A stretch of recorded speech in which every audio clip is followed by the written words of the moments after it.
New York Knicks take care of business in Utah, beating the Utah Jazz 134 to 117. But this game did not start pretty. The Knicks actually fell behind by as much as 18. The defense looked shaky early. Jalen Brunson started the night off just 1 for 8 from the field in the first half. But then everything flipped. The Knicks settled down. The offense started to flow. The ball movement picked up. The New York Knicks end up dropping 134 on their heads with 37 assists. Jalen Brunson finished with 28 points. OG had 22. Cat had 21 and 7 assists. The Knicks completely flipped the game after an ugly start. So the question is, did the Knicks show resilience, or should we still be concerned that we went down by 18 to one of the worst teams in the league? Let's talk about it. This is Knicks N Ish. Somebody got to do it. This was funny last song. I ain't gonna lie, that was funny, but somebody got to do it. Just boom shakalaka! The Knicks are grit. These kids and our party ain't just lit. Bet it's the littest. You know we lit. You know we lit. You know we lit. You know we lit. Turn up, no we lit. Turn up. You know we lit. Let's go deep time. You know we lit. Mrs. Nixon. You know we lit. Kev, what up? You know we lit fresh, that's the Pearl Lord. You know we lit Knickerbocker, have a talk to. Let's go! Since the Nish. We lit.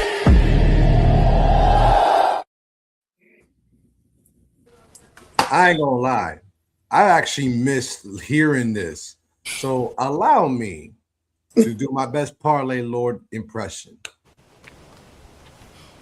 Yeah. Live and direct on your YouTube screens. It's your favorite panel. It's his Knicks N Ish. I'm your boy, the infamous one, Knickerbocker Ave. I've been out for a minute. I'm sorry. Life be life, and folks. That's what happens. Press like for your favorite panel. Sharon is always caring. I'm joined to include, and not limited to, the First Lady of Knicks N Ish, Mrs. Knicks. And of course, you already know, you already heard. I'm a spark plug. Is a spark plug. Our love it host Tea Time. Shout out to Kev and Fraz, wherever you guys are. Hopefully you can join in. Be sure to continue to hit like, subscribe, and of course comment. We love the comments, folks. We love the energy. Thank you so much for joining us for, right now, 3 or 4 of you. I'm sure more will be piping in. Of course, if you're on the replay gang, be sure to copy the post, copy the link, put it on your feed. Sharing is always caring. If you can, cop yourself some merch right here on the Knicks N Ish Shopify. We will get some new stuff in. I actually have a design in my head, and it's fire. I'm not even lying. But let's do a little housekeeping. We already know she's already here because I think she's like a vampire. She's like she don't sleep. Darlene, how you doing? Shout out to the sis. For sure. Darlene is always in the building. Mike is in the building for sure. And of course, Matty Ice is with us. When we don't show up, Mike be emailing us for sure. Oh no, he'll DM me on Facebook, on my personal Facebook. Yo, where you at? I'm like, oh shit. Shout out to the guy. We appreciate you, good. Oh no, we love it. We love it, dude. So Jordan Clarkson returned to Salt Lake City. His first game in Utah since coming to the Knicks, and it ends the losing streak.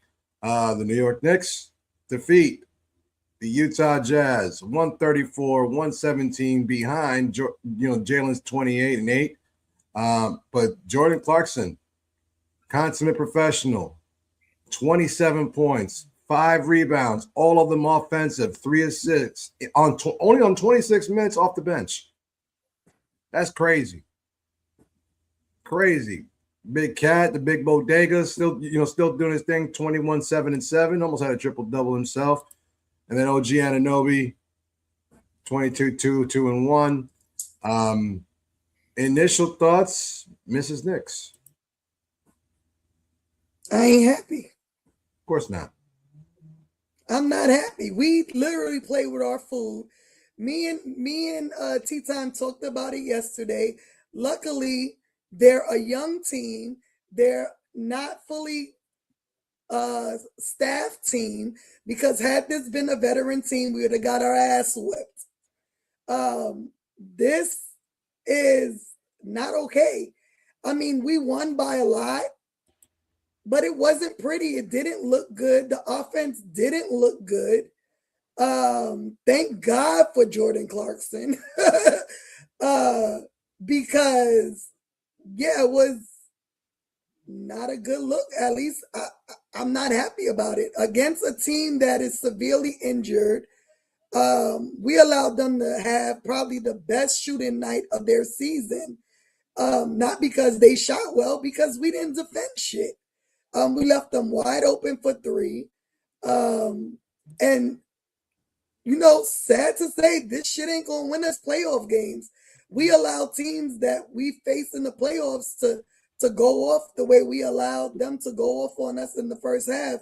We're losing, and it's gonna be tough to watch. So yeah, we won. I take the win, but this shit ain't nothing to be proud of.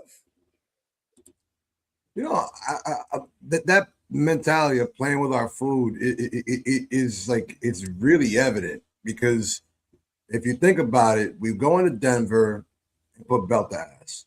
We go into LA, the two LA teams, and we're pretty much playing with, fiddling with our thumbs, because it's, from what I saw, was a lot of lazy basketball in the beginning. And then when you wanted to turn it up, it was already too late. You didn't have an answer. You didn't clean up the messes that you had. But see, what did you think of tonight's performance? So, like I was telling y'all earlier, I missed a lot of the first half. Last minute science project for my kid. But I had to text the group and go, yo, what happened? What happened? Like, what's going on? It's the second half. I didn't really see the first half. Mrs. Nick said exactly what you just said, playing with our food. And from what I observed, just stat watching and stuff like that, man, fuck that. You know what I mean? we might get into that a little bit at the end, but what I observed from stat watching and seeing that Utah shot 50% from the field tonight, I mean from the 3-point line tonight, showed that we didn't put no effort on the defensive end in the first half. And we went in, it looked like we went into the mentality like we're going to win. No matter what they do, we're going to win. Like, no matter how hard they play, we're going to win. They can't beat us because they don't have enough talent. That's what it seemed like to me. That's the attitude from just stat watching. I didn't actually watch the game, but just stat watching, that's what it looked like to me. Me and Sis kind of cautioned against something like what happened in the first half, the last live, because, like I said, they injured, they playing a whole bunch of people. You have no clue who they are. Listen, I don't know, except for Ace Bailey, I don't know who on that team. The George kid that was wilding us up too before he got hurt, I didn't know who that was. I didn't. The Coolidge, whatever his name is, don't know who that is. But these are the games that you have to come out sharp and on point to make sure, like, that these things don't happen, because there's no guarantee that the Cap could have turned it on tonight. We've seen games where he start out sluggish and stay sluggish throughout the whole game. We've seen that with a lot of the guys on the team. Where they can't just get their game right. So I'm borderline with Sis. I'm not all the way there, but I'm not happy, because I'll take the win. Obviously, you feel me? I'll take the win over the loss. But this could have been better. You know what I mean? This could have been better. So, Knickerbocker Ave, give us your take on the game, and then I got some questions. Well, tonight's game, obviously we know it started like ass. They gave us a 40-point first quarter, and they were like 12 for 14 from behind the 3-point line. And I mean, I know that's, how the NBA is played today, but it's ridiculous when you have a young team that's, I think they're like ranked 23rd or 24th in 3-point percentage as a team. And tonight they hit 13, 12 of the first 14. Then that should just tell you, defend the fucking 3-point line. I mean, that's just common sense. But the Knicks didn't respond till, well into the second half, because it was more or less the same, and they were starting to trade baskets in the second quarter. And I mean, yes, they cut into the league, but that kind of, those kind of sluggish starts can't continue to happen, as my co-panelists will tell you. Luckily for everything that happened tonight, Jordan Clarkson did get his break tonight. He did catch fire. He did, contribute 27 points and 5 rebounds. Yes, the Knicks had the more experienced team. They were able to turn up the defense intensity, and Utah showed their youth and their inexperience. But you're not going to be able to do that on a consistent basis, especially in a 7-game series. You can mail one game in, but this is a consistent pattern that the Knicks are doing. They're not starting off aggressively. They're more like responding than attacking, and because of that, it looks lazy. It looks like lazy basketball for the first 24 minutes of any game. You can't continue to do that if you're trying to compete for an NBA championship. I know that there is a difference between the regular season and the postseason. We know that. We've been through this 100 billion times. However, habits do develop. However, when you're playing more experienced teams, if you continue to persist in having these kind of sluggish starts, I mean, this is exactly what led into the two years in a row we get eliminated by the Pacers. Slow starts. It's not just this, not just that. No, slow starts. And if you get a young team who can get up and down the floor quickly, who can put up points on the board, and you're not responding defensively, and you're not pulling your head out of your ass, you're gonna end up losing, man. So I'm not happy. I'm glad that we stopped the bleeding, because those 2 LA losses were kind of irritating the shit out of me, especially after the performance we had against Denver. But you can't expect to continue to. I mean, fortunately for us, we do have the luxury of an easier schedule for the next couple of weeks, but this isn't an ideal situation. It's not ideal.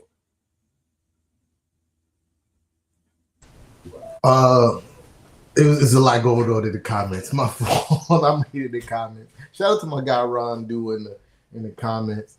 I mean, in the Latrell Sprewell page. Shout out to them there in the comments. But yeah, my guy Matty Smooth mentioned the name. This is going off what I said earlier. Kyle Flipowski. Who the fuck is that guy? Listen, I got $100 if you could pass if anybody could pass a polygraph right now and said before tonight they knew who the fuck Kyle Flipowski was. I'll cash. If you could, you gotta pass a polygraph though, because anybody could say they knew him. But I need to know for sure you ain't lying that you knew this nigga, because I don't believe nobody in the world knew who he was. But, hold on. Damn. Yo, do you know who? No, you don't know the nigga either. All right. Yeah, he didn't know him either. My guy Marlon is in the building. Shout out to Mayhem Marlon for sure. You know what I mean? But yeah, it's one of those nights where Frankie Fingers was good, my geyser. You know what I mean? This is one of those nights where the other people showed up. And you also gotta realize too, it's one of those games where they look at the schedule, it's like, okay, we're playing the Knicks. Even if it's not a national game, everybody's watching. Mm-hmm. That is one of those things. Even though it's not a national game, everybody's watching. But before I ask my question, there was I couldn't watch it on my TV because, like I said, the TV had to be off, so I had to kind of stream yard it. You know what I mean? And it was the Utah Jazz's commentary. And one of the commentators said something that was kind of like really dope about Jordan Cox, and that I agree, is that it was pretty much like, yo, you can't really like put him in the system. Like, you know what he's good at. Just let him go do what he's good at. And I think we kind of saw that tonight. Like, there wasn't no plays being run when he was on the court. It was just kind of, yo, get him the ball and let him do what he does. And going into the postseason with all the other weapons that we do have, to have a player like a Jordan Clarkson that at any given moment he could do what turn into Johnny Storm, flame on. You feel me? Like at any moment, that could be very vital and important. But I also feel like he still need to get reps. You know what I mean? Like he shout out to him for being a consummate professional tonight and coming out and dropping 27, even though you've been getting erratic minutes or for the most of the season, no minutes at all. You know what I mean? You can credit him largely for keeping us in this game and it not being a complete blowout. You know what I mean? And you could credit him. Mike Brown said this for Paul's getting us over the hump on the comeback because he hit some big shots. I mean, so shout out to him. But my question to the panel was this. Was this just one of those road games with a slow start, or is this becoming a pattern? Knickerbocker, talk to me. It's becoming a pattern. And there's no easy way to say it. There's too many of these games where you can look at the opposition and that they're going to what they're going to bring you. So if you can see the matchup and you see the advantages, it's up to the starting five to take advantage of that. And they haven't been doing that. They just haven't. They were the best starting five all of last year, highest scoring and highest utilized starting five last year. This year, I don't know what the numbers are exactly, but it can't be anywhere near that. And that's kind of like, the biggest strength that we had going into this season, specifically with the way the Eastern Conference was shaping out. And unfortunately, because it's not, it's been pretty much, Brunson and Cat, and then occasionally OG, and then occasionally Josh Hart. And whenever Mikal Bridges wants to show up that day, that's it. And then you got Landry Shamet. And you got Deuce McBride every now and then. And you got Mitchell Robinson, 50% of your games. It's a horrible habit to be developing this late into the season. I agree with a lot of that, sis. I think it's a mix. I think in games where we struggle, it's a slow start and it's an issue. I think in games where we're aggressive early on, we tend to put belt to ass entire game. So it is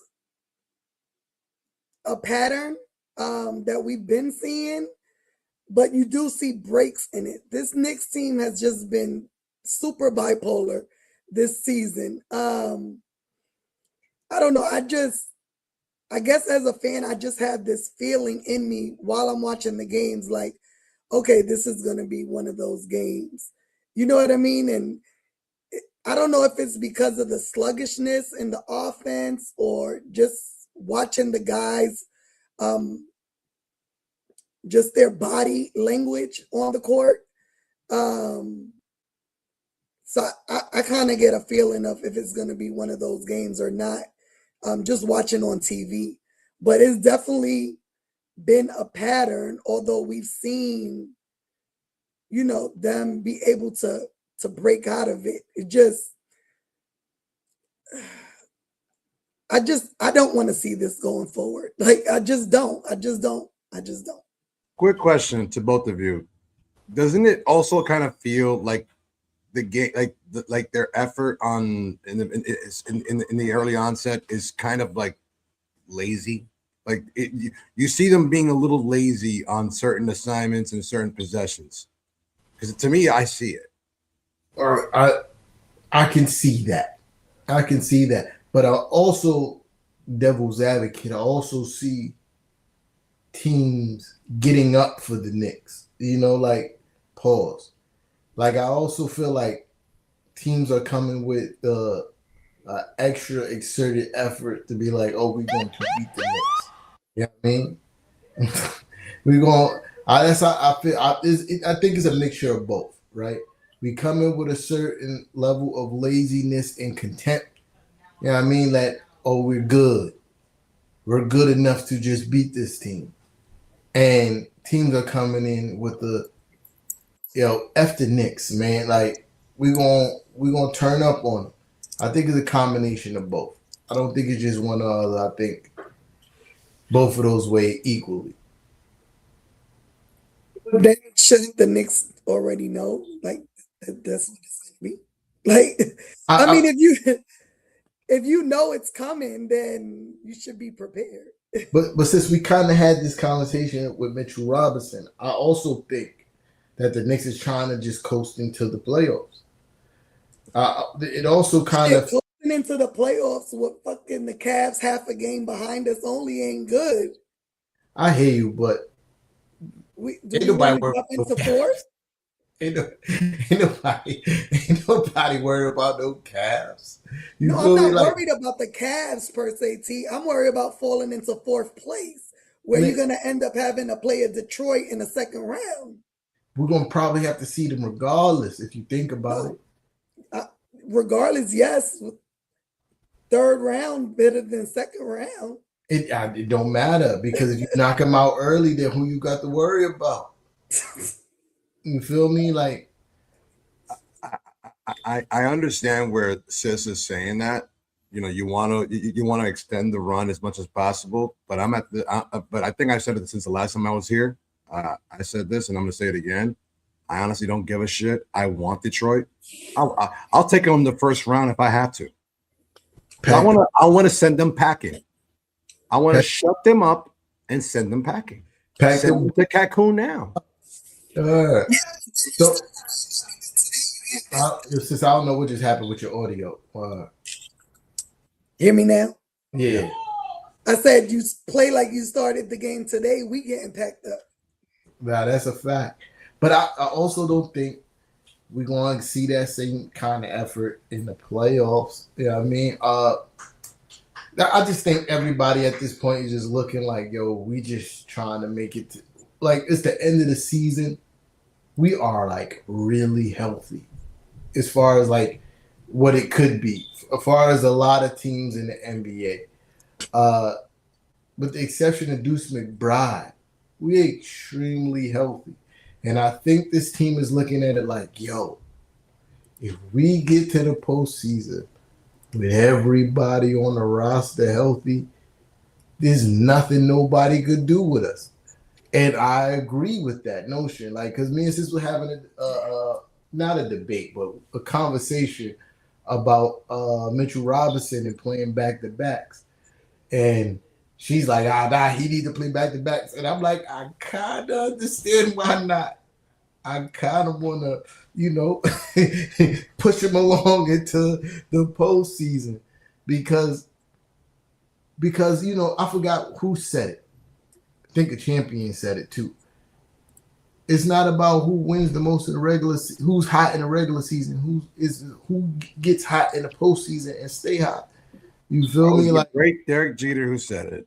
The best team gets in the playoffs, the hottest team wins.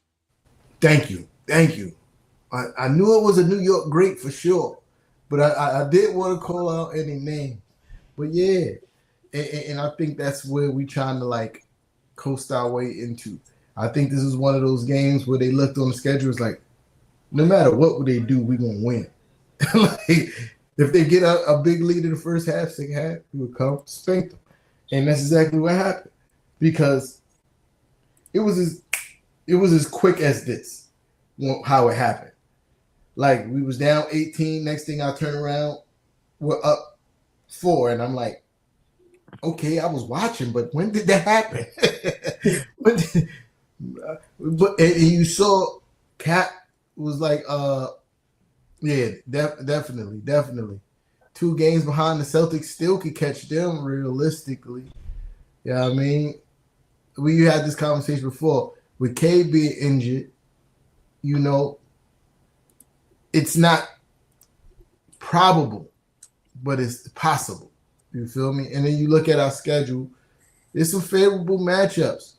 I think Steph's still hurt too, right? Yes. Yeah. Golden State without Steph. Indiana Pacers, we owe them an ass whooping 2 times. Brooklyn Nets, they ain't beat us since. They haven't beaten us in 3 years. They haven't beaten us since RJ Barrett was still on the team. Washington, they just let Bam Adebayo drop 83 on them. Like, what are we talking about? New Orleans is ass. Yeah, I got something to talk about that. That's kind of crazy, but yeah, we're in OKC. I'm sure Houston owes us one. Yeah, Memphis ass. And then we got that one game in Boston, which more than likely we're going to be doing. So I'm going to be bringing up somebody real quick, if it's okay with everybody. My buddy from the Bleed Blue Show. I don't know where in the world he is right now. He's international somewhere right now. My boy Steve Azul. Brother, how you doing? Yo, what's good, Ab? What's good, fam? What's good, Knicks N Ish? I saw we win the game. I ain't see the game. I ain't gonna lie. Okay. So I'm out here in Peru, Lima, in the capital, just chilling. You know, I'm about to go back out. But so what happened tonight? I saw we won, but we lost the 2 games in LA. Right. Well, so yeah, we lost the 2 games in LA in embarrassing fashion in a sense. We started this game like ass, got clapped on for 40 in the first quarter, and then slowly but surely we turned it up in the second half and took care of business. Jordan Clarkson had a night in his return to Utah.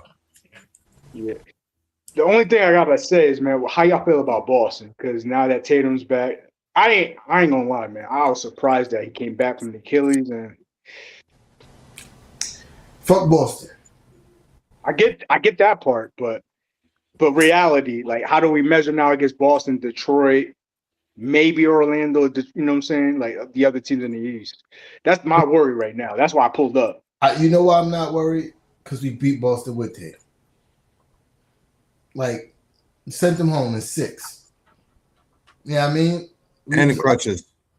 Yeah. The only thing I'll say about that was with a different coach who was defensive mindset. This coach, I don't know. It's the same coach. No, ours. Oh, listen, we've been better a lot defensively.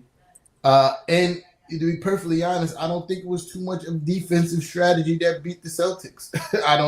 I think it was more just straight willpower and guts. You feel me? Pause.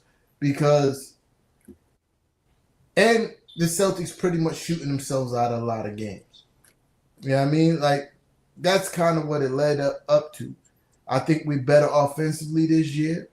I think we can be just as good defensively. We've shown spurts of us being just as good defensively.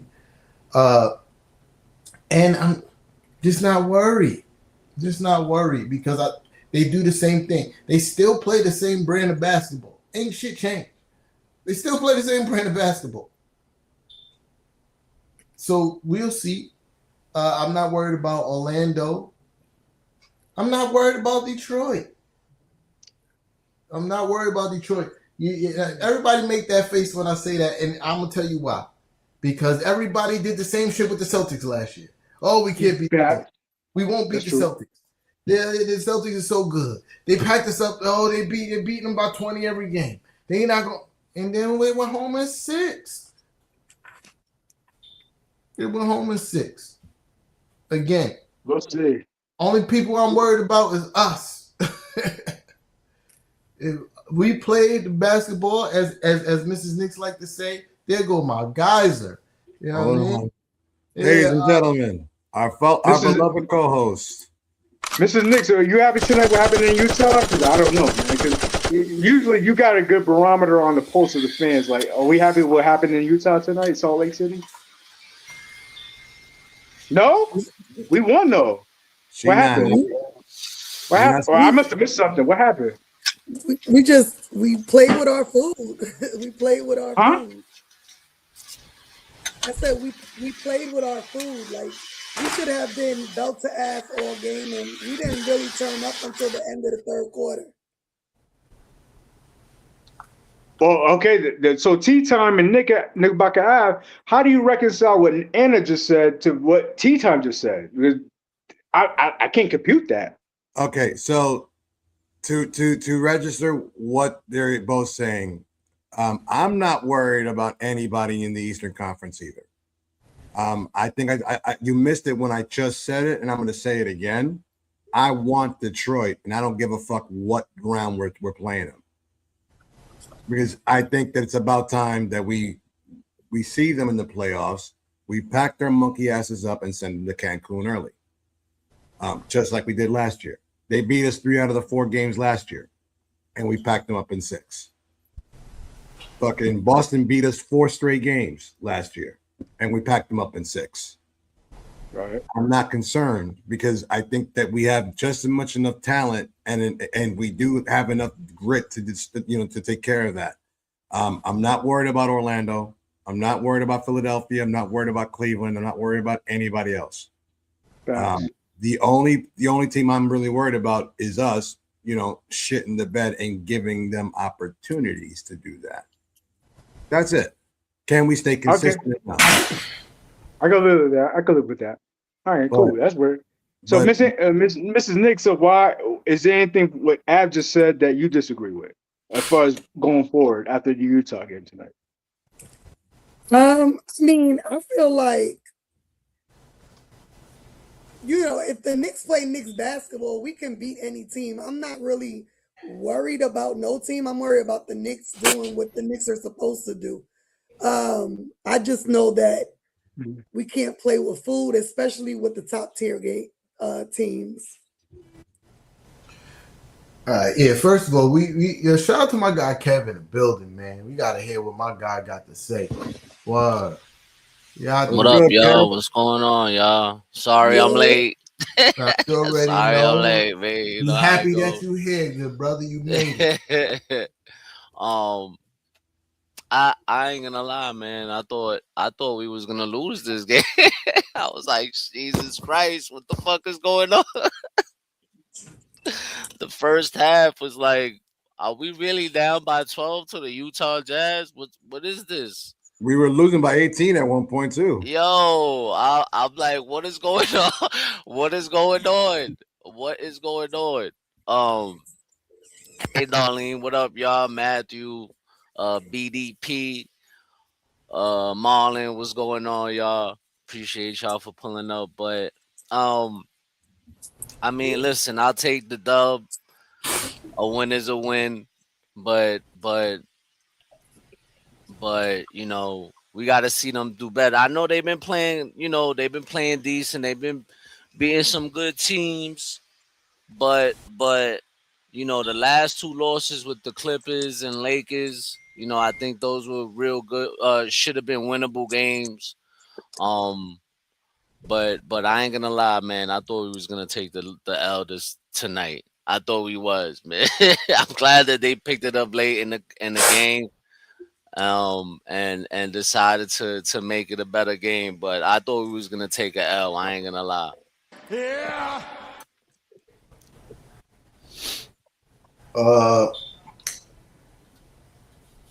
So, boom. Brunson was 1 for 8 from tonight in the first half.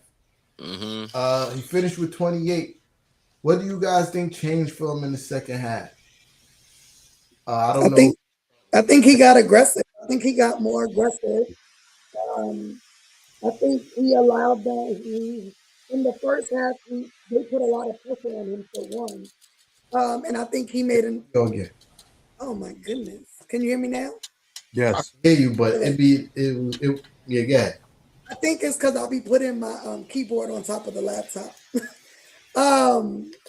I think he saw how they were going to defend him. They put a lot of pressure on him early on in the game.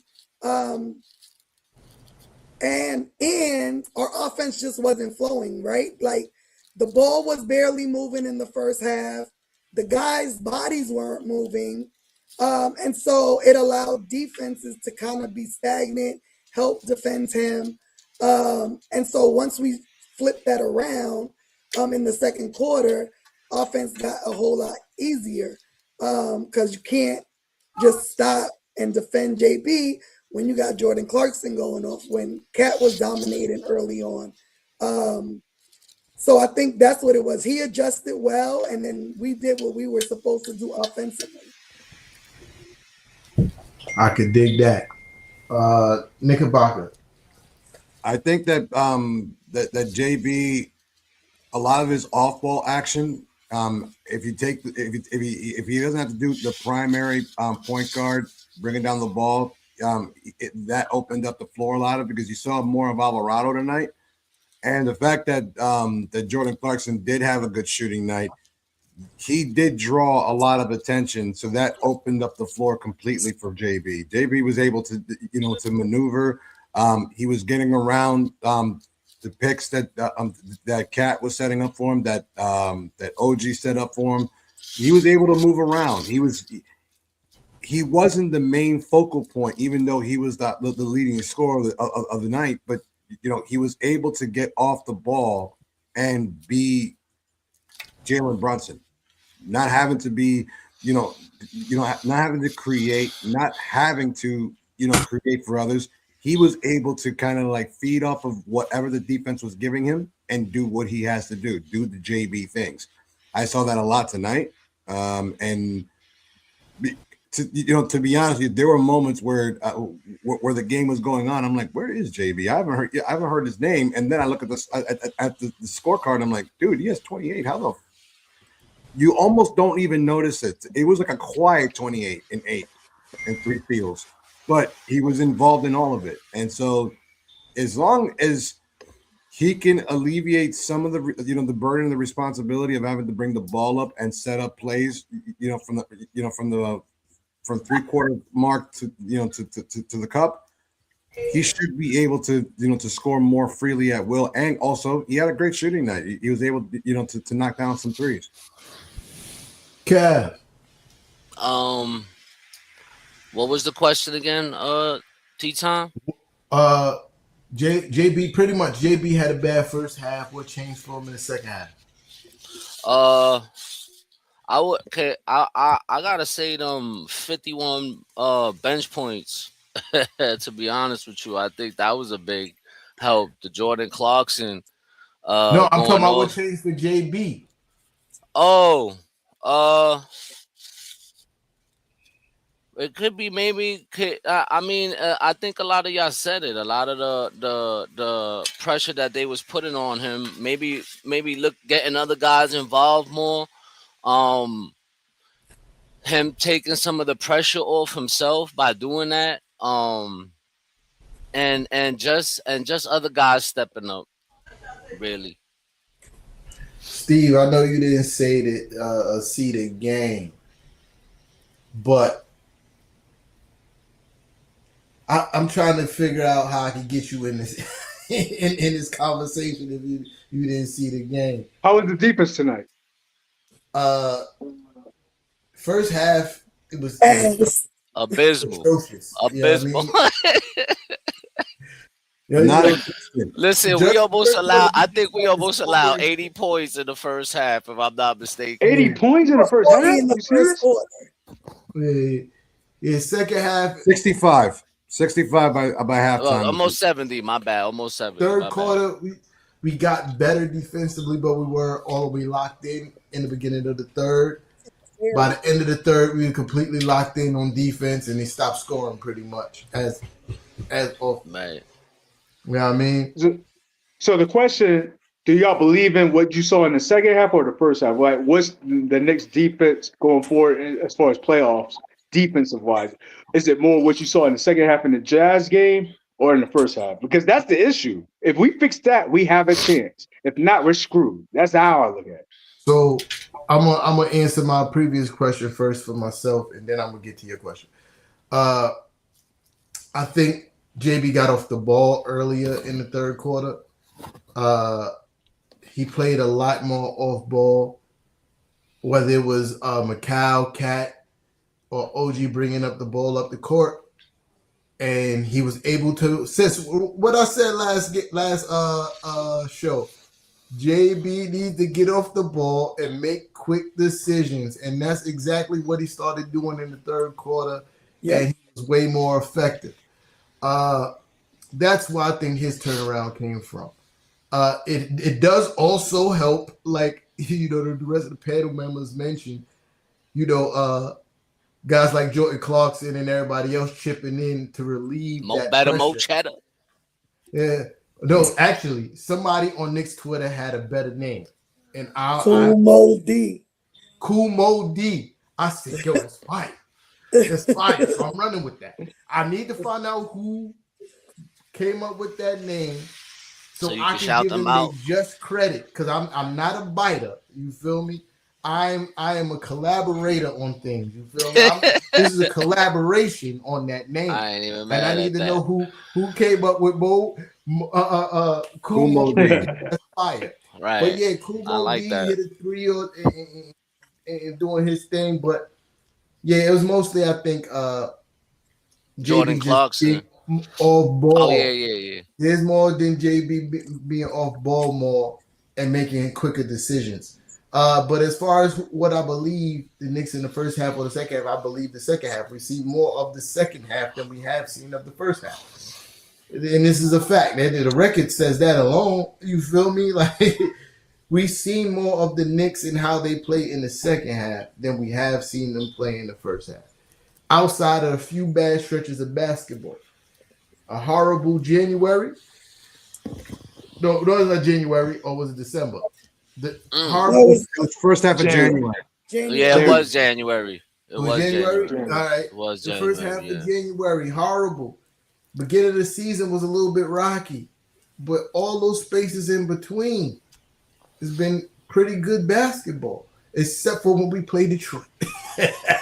I would say since that San Antonio game, right? We kind of like really picked it up.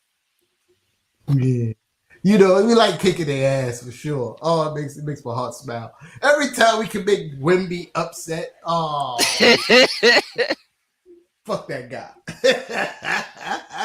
Yo, but listen, man, like beating that team, I thought that was a huge win for us, man. Like a big statement win.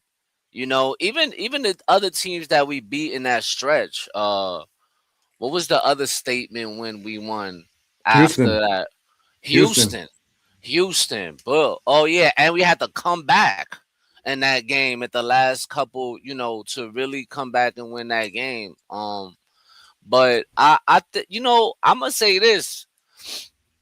From what we saw defensively in the first half of the season, for us to be a top 10 defensive team, I ain't gonna lie, like I'm kind of proud of our guys. We came a long way from what we saw in the beginning of the season, man. I was like, Jesus Christ, if this is the kind of defense we're gonna be playing, I don't know if it's gonna be title season this year, man. But as of late, against these, top tier teams, they have been playing much better defensively. So I'm I feel kind of good going into the playoffs.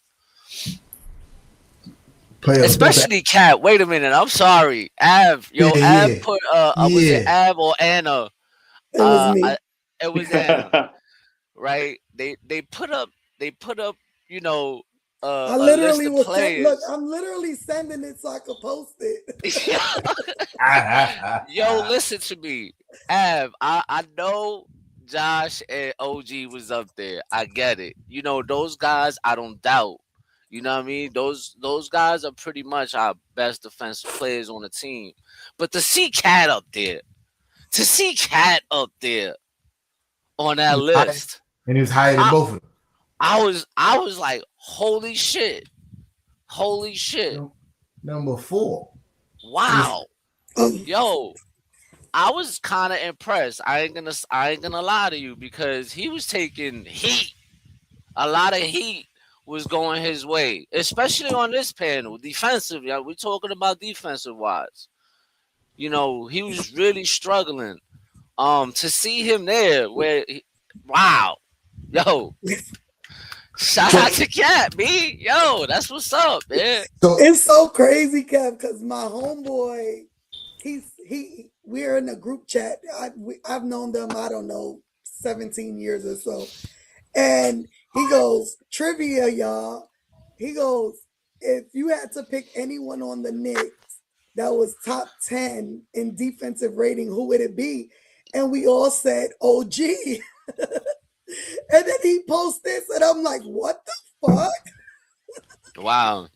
So, you know, everything deserves context, though. Yeah, I mean, not shitting on Cat. Super happy he's on that list.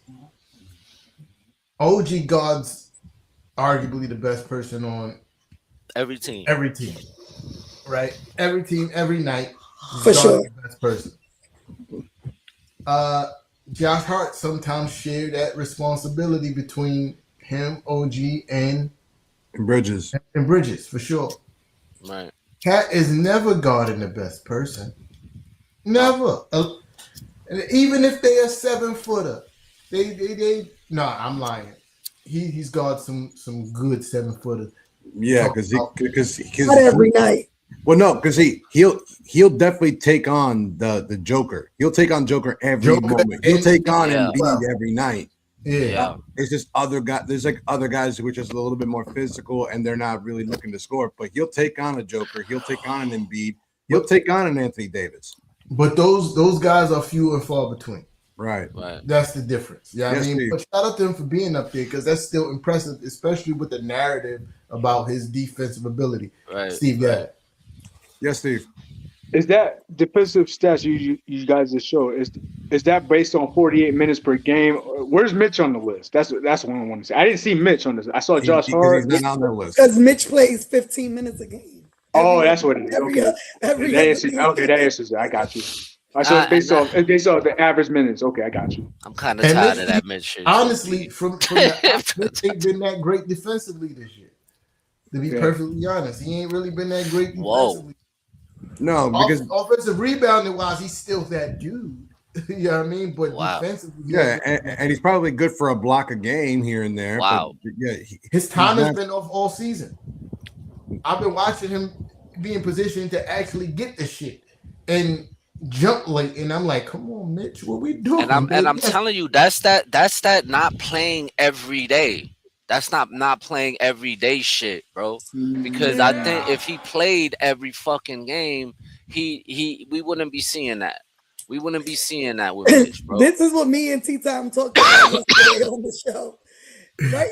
And we didn't disagree, and we both understood each other's point. But that was my point, Kev, is just getting him in the rhythm of having to play every day in the playoffs. T-Time is like, we just need to get him there, Anna. And I'm like, I know, but we still need him. In rhythm. And then also, I look at it like this, too. Mitchell Robinson this season played the most games he played in the last 4 years. Nah, none of that. That's what's up. You know what I'm saying? But at the same time, like, bro, okay, we like less than 20 games into the season. I think it's about that time, because come playoff time, we can't be taking breaks. We can't be, okay, we're going to play tonight, but you're not going to play game 2, or you're going to play game 3, but you're not going to play game 4. Like, no, let's start cutting this shit off now. I hear you. But I agree. But I also think with the game rest, with the a day rest or 2 days rest in between each games, is more coinciding what he's doing now in the regular season than him playing back to back. There's no back to backs in the postseason. But the thing is, there's no back-to-backs in the playoffs. There, No.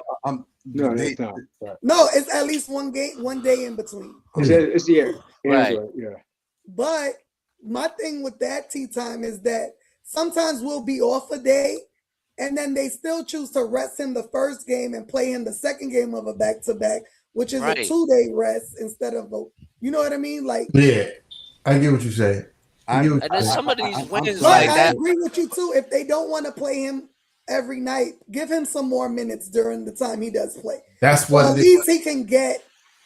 Give him more minutes. going. I'd rather him have more minutes. I'm than so play sorry, back-to-back. but I've never in my life ever heard of an NBA center have to be treated like a fucking major league pitcher, where he needs 2-3 days rest. Pitch every It's other not the game. Yankees. Every This is other not the game. Yankees. That's my point. This is not Java Chamberlain, bro. Exactly. The Java rules, the Knicks rules. Jesus Christ, I hate that fucking rule, bro. What you would call it? You have a player who just presence on the court shifts the way games are being officiated and coached. Like, and that's Mitchell Robinson, right? He don't even have to be as dominant on the glass. Just the way him being on the court changing teams' whole schemes. All right, we're not going to leak out. Everybody got to crash the boards because Mitch in. Everybody got to crash the boards because Mitch in, right? So when you have an asset like that, right, you want to protect that asset, especially when you have lofty goals like the NBA Finals, right? I get it. I'm partially on y'all's side when it comes to Mitch needs to play more. I would like to see him play more minutes in the games that he's in versus him playing back-to-backs. Because I always say I will not be the fool to argue with results. And the results of him not playing back-to-back says he's been the healthiest he's been in the last 4 years. This time last year, we were hoping that Mitchell Robinson would be ready for the playoffs. Fingers crossed. Toes too. All of us. Please, please, please let Mitchell Robinson figure it out now. That sounds nice. Until a back-to-back and you watch that big 7'1" motherfucker limp off the court. And then we like, oh man. No, I'm not gonna hold you. I forget what game it was where he limped, and I was like, "Oh my god, oh my god!" Yeah, I saw that. I saw that. But It you was know, a couple lot of that, games like ago. there was a couple of games that, you know, we wound up losing. And I felt like had Mitch been there, we could have won those games, especially that OKC game. That OKC game without Yeah, Mitch, I that was would have been a surprised huge they had him victory, out of bro. that one. A huge victory, bro. Now, Like, I'm not going to argue which games we should have played Mitch. You feel me? Because they chose to play him a division game versus playing him interconference game. We played the Raptors before we played OKC. the OKC. They chose to secure the bag against the Raptors versus playing them against OKC. I'm not going to argue how you feel about that, but also I know everybody would rather have Mitch in the playoffs than win regular season games. I know this. Facts. Oh yeah. All day. I All know day. this. Yeah. I know this. Y'all ain't got to tell me. I don't even need y'all to nod your head. I know this because I know y'all. Everybody would be like this. Listen. So the question is he the biggest X factor going to the playoffs? He might be, based on what you just said. I think so. Anna, who? If it's not Mitch, Anna, who is it? It's Cat. Why? Cat is the X factor. What we said yesterday, someone on Twitter said JB is our floor and Cat is our ceiling. When the offense runs through Cat, we are at our best as a team.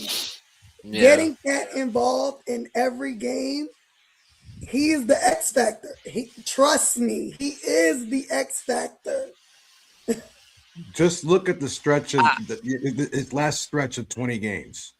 Look at what Karl-Anthony Towns has been putting up numbers wise, rebounding wise, Yeah. and now you just saw the defensive rating number. Right. And just looking at the eye test, compare Karl-Anthony Towns from last year, from the very first half of the season to since the All-Star break, let's say, and you will see the dramatic difference of how much more engaged he is on the defensive end, how much more he's clogging up the paint. He's not the number of fouls have dropped tremendously because he was averaging four or five a night. Now he's down to 2 or 3. He is getting a little bit more benefit of the calls. He's getting better on his 3-point shot. So he is the ceiling.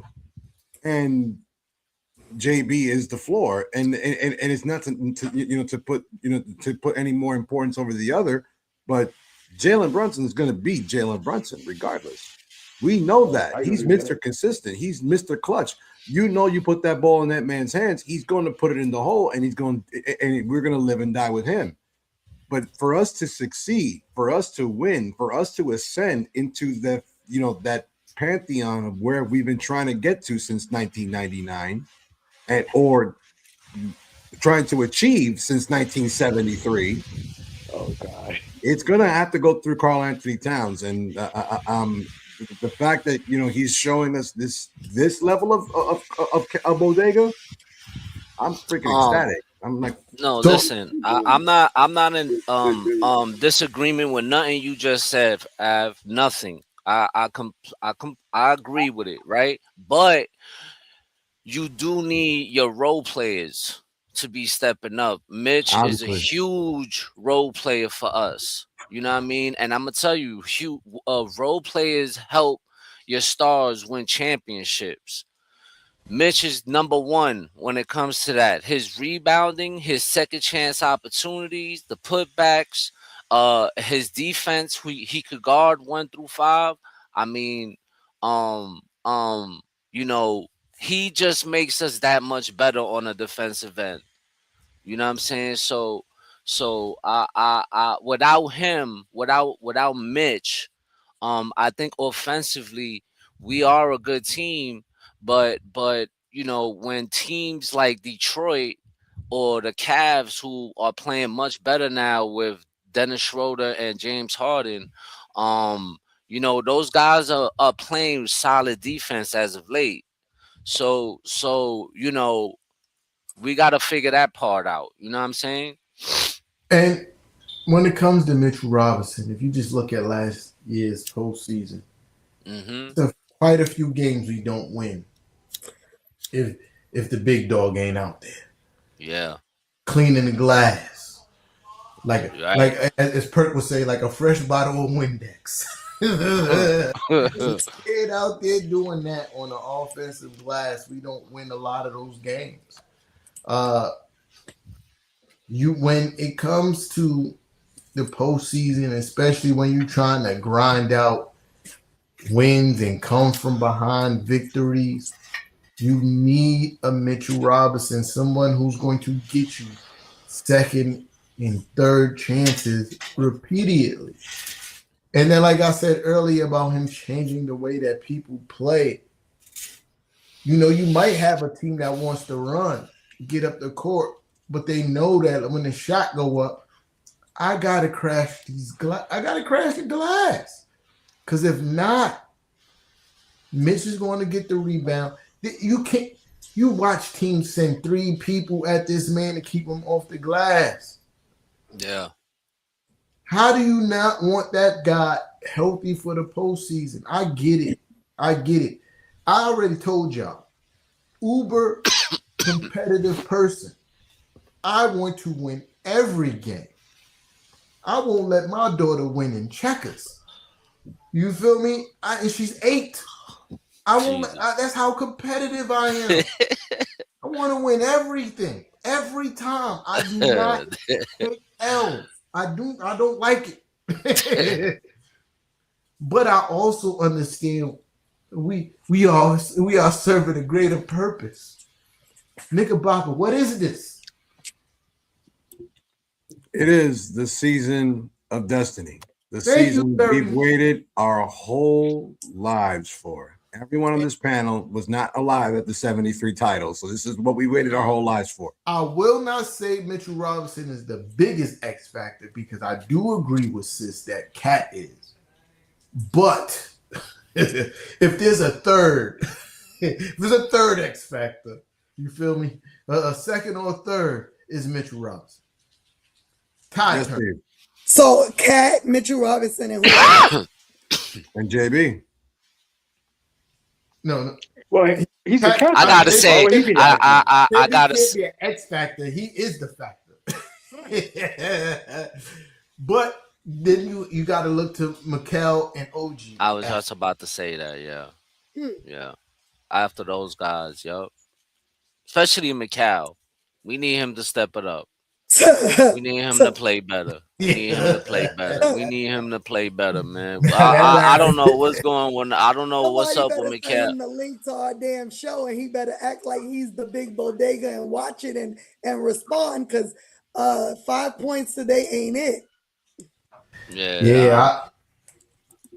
I don't He's know. Yeah, Cat, my fault. Nah. I was gonna say, he is struggling really bad offensively. I don't know what's going on with Mikal. This ain't the Mikal from the beginning of the season. He I don't know, bro. I can't call it, man. I can't call it. I don't know if it's Mike Brown's system. I don't know, bro. It's How old is he confusing now? to Like me. 29, 28? How old is 28, Mikal? 28, I think. But he played like 28. damn every game since fucking high school. Yeah. So Yeah, I'm wondering if that's a lot maybe of miles. You know what I mean? I'm wondering if there's a fatigue factor behind it. Could know what I be. mean? 29. He turns 30 in August. That's Yeah, digits. a 29, right? Yeah, I'm thinking like maybe mentally, physically, playing both sides of the court, because we know Mikal, offensively what he can bring. I don't know why he does otherwise. I feel like Mikal could be a really dangerous player when he drives to the basket instead of taking the middies. I've been saying that y'all know. Like I think that he would be such a dominant player if he just attacked and played more physical. I think he shies away from that sometimes. Here's But the really, problem, right? There's one basketball. It's one basketball, right? Everybody can't shoot 20 times. Everybody can't. nah, of course not. I get it. I'm not saying that. This is not in combatants to what you're saying, Kev. I'm just making a point, right? Everybody can't shoot 20 times. We seen when Mikal is a volume shooter when he was in Brooklyn. He gets buckets. He does.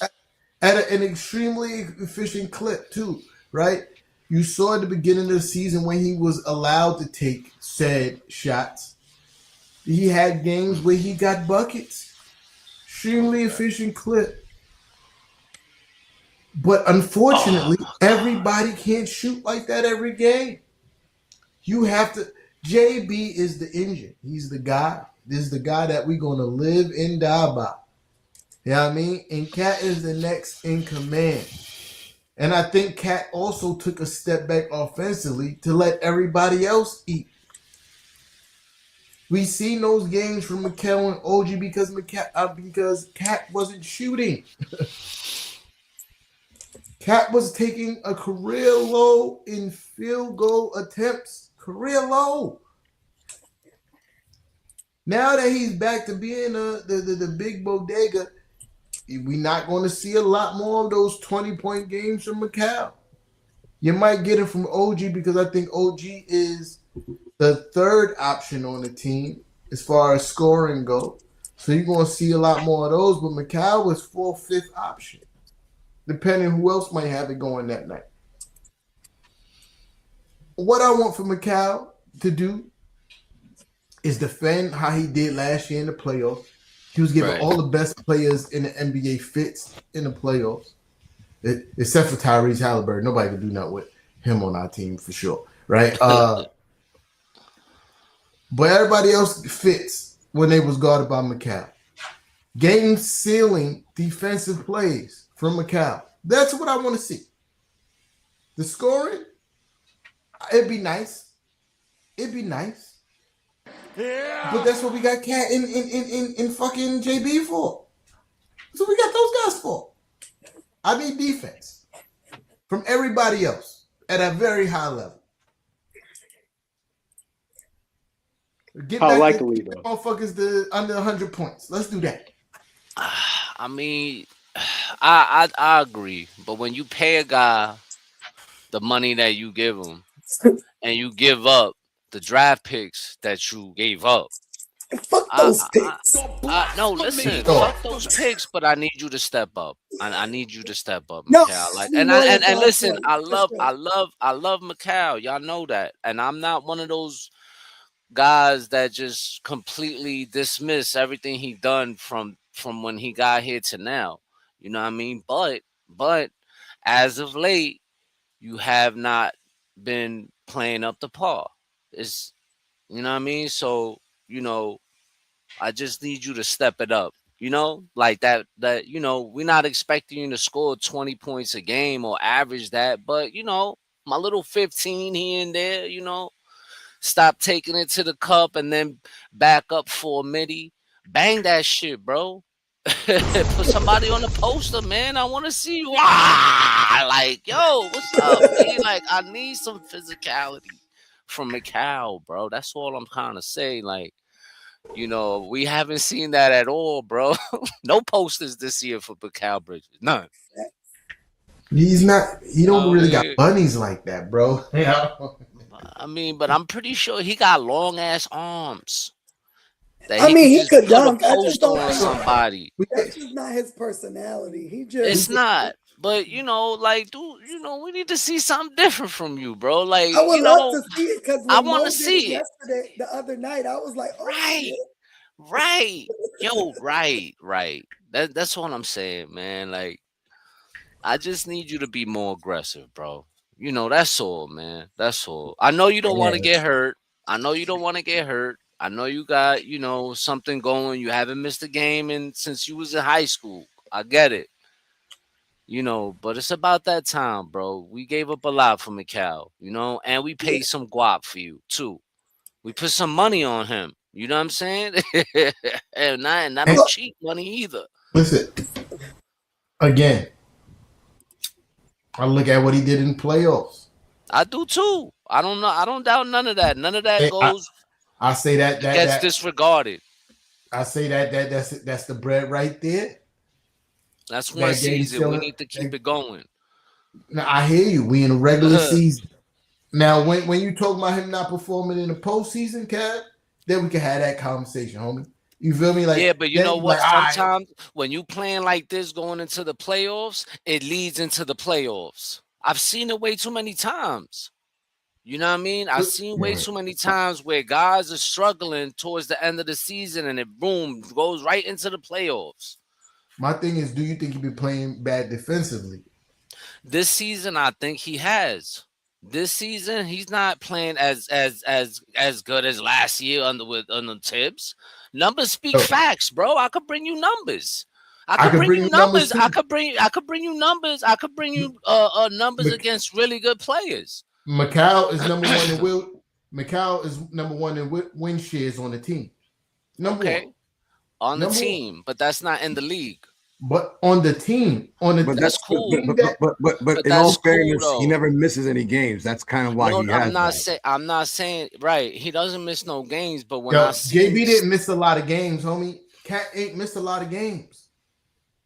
Listen, and they produce numbers a speak lot for itself for this team. They ain't missed a lot of games. Numbers speak for itself, bro. They've been really healthy. Now, if you say numbers speak for itself, do yourself a favor and look up where he ranked on the team in a lot of statistical categories. He's either I look up the between stats one. again. I look up the stats when he's playing against the guys he's playing against and the He's numbers they either putting number up 1 against him. to 3 in most major statistical categories on the team. That's all I'm saying. He's having a bad stretch. I give you that. He's having a bad stretch. Yes, Steve. Yeah, Steve. Question. So I saw his schedule, right? I think we can win the next 7. The question is, do we think we take the division? I don't even know Boston's schedule between now and the end of March. Because the reason why I asked this shit is I don't think Knicks is strong this season on the road like they were last season. No, so the question is, do you think we do you think we win the division if we wrap the next 7 games on that schedule you just saw on the screen share? I didn't get to see the next. I didn't get to see that. Where's my phone? Go back to the schedule. There it is. Yeah. We should have everything until that Oklahoma City game.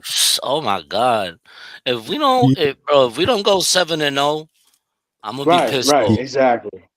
Exactly. Yo, I mean, even Charlotte. No, Charlotte been tough. Charlotte's been a better team though.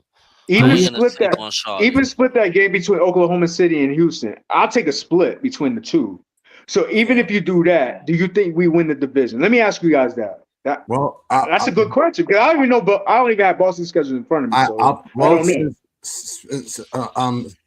gotta do is say the word. Here comes Boston's schedule. That's what they got. Okay. They got a tough. They might have like 2 losses in there. They got like a good 2 in there. So I say 2 in March. It's definitely 2 in March. So they got 2 from OKC. Minnesota might clap them. I say 2. I can say 3, and 3 and a trap game here and there. And they got the Knicks at the end. Yeah, but that's in April. I was just going through March. I wasn't even looking at April. This is the rest of the season. March. This is the remainder of the season. Right. I figured that. So I think they got 2 losses in March, though. Yeah, the 2 OKC games. Yeah. Minnesota is Minnesota, either or, how you want to divide Minnesota it. Yeah. Say 2. Wow. Do you think we could get the division if they slip up on their end on their schedule versus what we had on our schedule? Like Kev said, I believe we should sweep the next 7 easily. For sure. I agree with that. The next 7 we should win. If we win, I'd say if we win 10 of the next 16, we got a definite shot. Yeah. But that, like I said yesterday, this is our schedule again. That's saying a lot, right? That's saying a lot because it is the NBA. They should sweep the rest of March, except for that Sunday game in Oklahoma City. That's iffy. Honestly, everything before that should be a sweep. The last 3 games: Charlotte, Oklahoma, Houston. I say we go 2-1. Honestly, I only see really 3 teams for the rest of the season that gives me cause to worry. Yeah. That's OKC, that's Houston, that's Boston. Right. Yeah, right. For the rest of the season. I agree with that. I agree. Yeah. But Charlotte is an up and up game. Charlotte is an up and up game, though. They playing a lot. That's a tricky game right there. I feel like we had the number all season. But they playing better basketball. We not playing the old Hornets. Son. They playing way better. Kev, it's not even just Charlotte in their division. It's 4 teams battling it's like 2 or 3 games for first place in the Southeast. So it's 4 teams battling for first place. So Charlotte's got something to play for. So that's a tricky game right there. Yeah, I guess I might be overconfident, but still, pack them up. No. I mean, I don't get me wrong. Like, I want to pack them up too. All I know is that them guys, man, Brandon Miller and LaMelo Ball, they playing on another level right now, bro. They play well. They playing good basketball. They play well, bro. Yeah. It all depends on what Knicks team shows up. Right. That's all Absolutely. it comes Thank down you, to. sis. Like Right. I say, we can beat every team. Like Right. even though we took the L to OKC Could have not won too that long game. ago, like I said, Sure. it showed me what I needed to see. The Knicks can compete with the best. Mm-hmm. You know what I mean? Even with the loss, it showed that we can compete. And if that Knicks team that plays against the Spurs, and if that Knicks team that put belt to ass against Denver shows up for the rest of the season, we may not lose another game this season. Wow. And Do you Denver's think a so? powerhouse offensively, too. Excuse me. Well, you just saw the schedule, folks. We will be back here on Friday night following the New York Knicks. Real quick. What is it? Well, hey, relax, good brother. What is it? What is it? It's 1:18. We got work in the We morning. trying to go to sleep. Average. Relax, good brother. Because Av said I might be a hater yesterday. Oh, Shout out to Av. And I just want to clarify that I'm not the only hater. Everybody in the Oh, what a- world what a- hates I'm it. gonna get more coffee. We're gonna be here, Everybody man. in the 'cause world this is- hates it. Everybody. I woke up this morning with joy in my heart to see the whole internet collectively shitting on that 83-point game. Beautiful. Man. I It was was talking beautiful. to Chill about it too, and It's the worst 83 points I've ever like. If you could ever say 83 points is horrible basketball, that's it. That's it. Ben That's funny, T. Huh? I was looking at because it happened right when we were on, so it was hard to like look and take it in. And when I looked at the numbers, I said, Pause. "My bad." Pause. When I looked at the numbers, I'm like, bro, he should have scored 100. Facts. All the shots he Yeah. took and the free throws, he should have 100. 43 free throws attempt. 43 free throw attempts is crazy, bro. It's a generational ref game. I didn't even, son, to be honest with you, I didn't even realize he had 43 free throws attempts until I looked at the stats. I was like, wow, 83 points. I ain't gonna lie. At first, I was impressed. I said, damn, I didn't see the game, right? I didn't see the game. So I can't, but when I looked at the stats, I said, wait a minute, 43 free throw attempts? Oh, come on, man. I already seen that was kind of suspect when I seen that, bro. Yo, Kev, the refs need to take that picture like Kobe in the locker room with the jacket. Yeah, the ref need to take that picture. The ref need to take that picture, homie. Yeah, man. Like, Yo, I was like, damn, man. Bro, this is wow, nasty. 43. Look at that. 43. Jesus nasty. But Christ. what they didn't have up there was 7 for 22 from the 3-point line. Wow. That's what I'm saying. That's a misprint.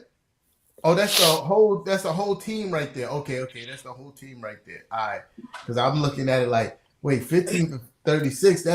He was 7 for 22. When Kobe had his 81 points, he only had 20 free throw attempts. Yep. Yeah. And listen, and he shot efficiently. And he shot efficiently. Let's not act like that's still not a lot of free throws. 20. No, listen, but 43? Nah, 43 is absurd. It's absurd, Kev. And back then when he did it, the league was allowed to play more physical. Yeah. Listen, you know what I mean? Look at that, bro. This is why everybody say I respect this more. It's ethical basketball. That's what they say. He was really out there hooping. Hooping. Kobe took only 3 more shots than Bam and scored 8 more buckets, right? He took 9 less 3-pointers and scored the same amount of 3-pointers. Right. And Bam took 23 more free throws. Word. And made how many? 36. Made 18 more than Kobe. Yeah. I hate the Miami Heat more than anybody, but to be honest, Kobe did have the better game versus that version of the Raptors back in then. What 2000 was it? Mid 2000, 2006, 2005, whatever. Mm-hmm. Okay. Adebayo for the league for a one-time game, I ain't gonna lie, man. It's good. It's good promotion, honestly, because the NBA is kind of needed a boost. Like all of us are basketball heads on this one. Yeah. They got to reach the people that got to bring people in to bring in more ratings. So people like us that's watching basketball night to night, that's not going to affect us. But as far as the Washington Wizards and the bad product they are, I mean, he did it against the right team. He's just not as efficient as Kobe versus the worst team. So it was a sight to see, to be honest with you. Honestly, I put it like that. So to your point about, I'm gonna say Kobe's game is better because of the efficiency, the better quality team of because Jalen Rose was on our Raptors team at that time. I remember that. But as far as Bam Adebayo versus this version of the Wizards, that commercial Kobe did was hilarious. Now that's hilarious. But to your point, if you talk about like the globalization of the game, right? I mean, I actually enjoyed it when I caught wind of it Am I late in the game last. His audio was tweaking, right? Yeah, it was. But to his point though, like if the globalization of the game and you want people to tune into the game, if you've seen the fourth quarter of that game, that's not going to make anybody want to watch basketball. It was the nastiest version of basketball you ever want to see in your life. The nastiest version of basketball. If I was a first-time watcher of basketball and I saw that, I'd be like, why am I going to watch it? I'm going to go back to FIBA, homie. I'm going to go watch football. I'm going back to that. I'm not watching this. Because this ain't real competition. Because if you a soccer watcher, they really be competing to the last whistle, dog. Competing. They could be down 3 goals. You know why? Because every goal matter in their leagues. You know what I mean? So I'm going to watch somebody mail it in and teams like really, it don't even matter no more. You just shooting because you just want to get a record. It's quite a few people that probably could have got 80 and blowout games when they were sitting in the fourth. Because that's ethical basketball. Kobe got 80 because the game was still competitive. He was out there stat. It was the nastiest version. But here's the thing, though. Here's the thing. The NBA Peacock Network promoted it because I was watching Celtics Spurs game on Peacock the other night when they purposely moved it to that Heat Wizards game. They the ones who moved that game to caught wind of what was happening in the Heat Wizard game. So that's what I'm saying. Like I didn't know about it until I was watching Celtics Spurs, and they're the ones who moved the game to the Wizards Heat game. It's the same thing that happens in any other sport. If there's a perfect game being pitched, if right, I get you. They'll just do that. But I don't know. But that was the NBA and Peacock though. I wasn't even watching Wizards Heat. I was watching Celtics. I'm eyeing the Celtics because I'm a Knicks fan. I'm trying to see what the hell the Celtics, who we got against the Celtics with Tatum coming back and all the everything going on with them. They got their little mojo going on. They're the ones on Peacock moved the game to the Wizards Heat game last night. I was watching the game. They moved the game to the game of the Heat, the Eric Reed broadcast with the Heat game. I saw that, and I'm in South America watching that shit. That's the NBA doing that shit, dog. I mean, I think it was definitely someone posted on X. They were like, don't tell me it wasn't scripted when Bam's mom is in the crowd in a regular season game against the Wizards in March. Asia was that's the first time she went to watch him. The fact that they let her sit at the table with him post game, when does any girlfriend or wife get to sit at the post-game table? Oh, hold on now, sis. That part I gotta stop. I've never seen it. It's Asia Wilson. Okay, it's Asia. You know Wilson. that. So what? You talk about 3 times. Aisha Curry I'm did just it too. saying it's a promotional thing. No. Oh no, you can't do that. You can't do that. Aisha Curry, you can't do that. You talk about 3-time MVP of her league. You talk about 3 times. I ain't gonna hold you. Yeah, we gonna listen to what Asia Wilson got to say because she's really one of them. I ain't gonna lie out. That was crazy. That was crazy. Yeah, she is. I love her. I ain't gonna Yeah. lie. I'm not saying she ain't. I'm just saying. Did you see Vanessa at the table with Kobe post game of his 81? But what I'm saying is none of them are hoopers. And they're not the best in the league. Nah. They're not the best. I'm just saying it was a promotional thing. Asia Wilson is the best. She's the best. The best. Yeah, she is. The best. She is the best. Unguardable. She's the female. She's I'm not the saying female. she She's the isn't, female Moses Malone. If you have to put the type of style she plays, she's Moses Malone. I'll say more Tim Duncan. I like a Tim Duncan comparison to Asia more than to. It's a hybrid. I go with you. It's a hybrid. I get you. I get you on that. Only because I can't see it athletic wise. Moses Malone was athletic basketball. Nah, he was a glass cleaner. He was Mitchell Robinson, offensive, defensive. That's Asia Wilson, but Asia Wilson was more of a mid-range game too. So that's where the Tim Duncan shit comes in. So I get what you on that. Don't forget, Timmy was a few seasons averaged 10+ boards. You feel me? Like Timmy's a top 2 power forward all time. You ain't got no argument for me on that. Maybe number one. I argue number one. But yeah, I like that's what I'm saying. That's why she gets to sit at the table. Even if Ben wasn't there, she probably would have sat at the table. Just to be perfectly honest. But but I get it. His mom's being there for a Wizards game is kind of crazy. It's kind of crazy. Yeah, it's crazy. Who goes to see the Wizards? Unless you're a Knicks fan and you try to get cheap tickets. Yeah, I was watching Celtics Spurs and they moved the game to the Heat Wizard game for like 20 minutes. Yeah, ain't nobody going to see the Wizards unless you're a Knicks fan trying to get cheap tickets. That's it.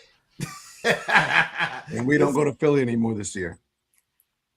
All right, nigga, now you can wrap this bitch up.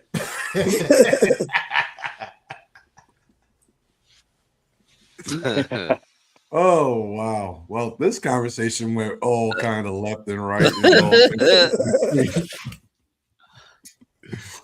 But we'd like to thank each and every one of you for coming up, for showing out, for showing your love.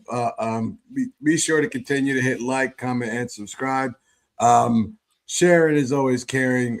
Be sure to copy the link on YouTube and put it on your all your social media platforms. That way, it gets circulated. Get the word out. We're still on the road to 1,000 subscribers. Also, cop yourself some merch on the Knicks N Ish Shopify. The link is in the bio, and if you don't want to, just go into the channel. Look, click on the link. There you go, and cop yourself some merch. Like that fire hoodie that Kev Rodriguez is right now. Back.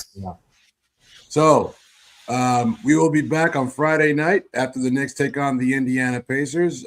Finally, we will actually be on a normal time because all the West Coast games are over. But thank God. Thank you. Thank you so very much. If you are watching us on the replay, gang, thank you so very much. Be sure to again like, comment, subscribe, get the word out, and we'll be back on Friday night after the Knicks take on the Pacers. But thank you so much to my brother from the Bleed Blue Show, Steve Azul, from somewhere in the world. He's like Carmen Sandiego. Don't know where the fuck he at. Peru. I'm today. going to Argentina on Friday for some best steak, bro. Got get some best steak, man. I don't know how the fuck he does that shit. His passport looked crazy. But Mr. Kev Rodriguez, for the First Lady of Mrs. Knicks, for the Spark Plug Tea Time, I'm your boy, the infamous one, Knickerbocker Avenue, saying thank you very much. Keep talking that Knicks N Ish, New York, and please, someone say it. Hit the outro. Boom shakalaka! The Knicks are great. These kids and our party just lit. Bet it's the littest. Good. You know we lit. Good. You know we lit. You know we lit. You know we lit. Turn up, no we lit. Turn up.